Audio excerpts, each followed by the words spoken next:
விருதுநகர் அருகே கோவில் திருவிழாவிற்கு சீரியல் லைட் அமைக்கும் போது மின்சாரம் தாக்கி ஒரே குடும்பத்தைச் சேர்ந்த 3 பேர் உயிரிழந்த சம்பவம் பெரும் சோகத்தை ஏற்படுத்தியிருக்கிறது.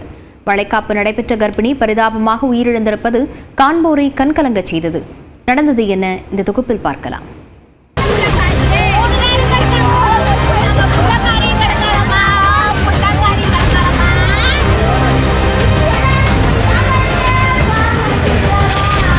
விருதுநகர் அருகே காரிசேரி மாரியம்மன் கோவிலில் கடந்த 45 நாட்களுக்கு முன்னர் கும்பாபிஷேக விழா நடைபெற்றது.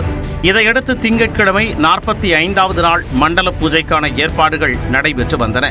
இதற்காக கிராமத்தில் மைக் செட் மற்றும் சீரியல் லைட் அமைக்கும் பணிகள் நடைபெற்றன. மைக் செட் அமைக்கும் பணியில் அதே ஊரைச் சேர்ந்த திருப்பதி என்பவர் ஈடுபட்டிருந்தார். அப்போது எதிர்பாராத விதமாக உயரழுத்த மின் கம்பி மீது சீரியல் லைட் வயர் உரசி இருக்கிறது. இதனால் சீரியல் லைட் வயர் மூலமாக மின் கசிவு ஏற்பட்டு மைக் செட் உரிமையாளர் திருப்பதி மீது ஹை வோல்டேஜ் மின்சாரம் பாய்ந்துள்ளது. மின்சாரம் பாய்ந்து துடிதுடித்த கணவனை பார்த்து அதிர்ந்து போன அவரது மனைவி லலிதா, பாட்டி பாக்கியம் உட்பட 5 பேர் அவரை காப்பாற்ற முயன்றனர்.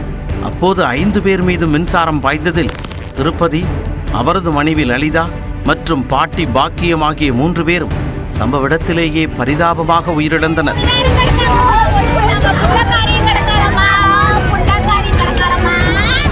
திருப்பதியை காப்பாற்ற முயன்ற அவரது உடன் பிறந்த சகோதரர் தர்மர் மற்றும் உறவினர் கவின்குமார் ஆகிய இருவரும் மின்சாரம் தாக்கி பலத்த காயமடைந்தனர். அவர்கள் இருவரும் உயிருக்கு ஆபத்தான நிலையில் விருதுநகர் அரசு மருத்துவமனையில் சிகிச்சை பெற்று வருகின்றனர். உயிரிழந்த தம்பதிக்கு 2.5 வயதில் ஆண் குழந்தை ஒன்று உள்ளது. உயிரிழந்த லலிதா 7 மாத கர்ப்பிணியாக இருந்த நிலையில் கடந்த திங்கட்கிழமைதான் வளைகாப்பு விழா நடந்தது. உயிரிழந்த தம்பதியினரின் உடலை பார்த்து அவரது உறவினர்கள் கதறி அழுத காட்சி காண்போரை கண்கலங்கச் செய்தது.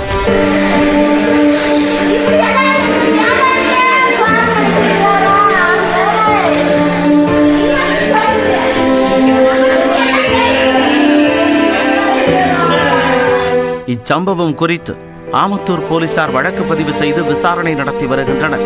மின்சாரம் தாக்கி ஒரே குடும்பத்தைச் சேர்ந்த 3 பேர் உயிரிழந்த சம்பவம் அப்பகுதியில் பெரும் சோகத்தை ஏற்படுத்தியுள்ளது.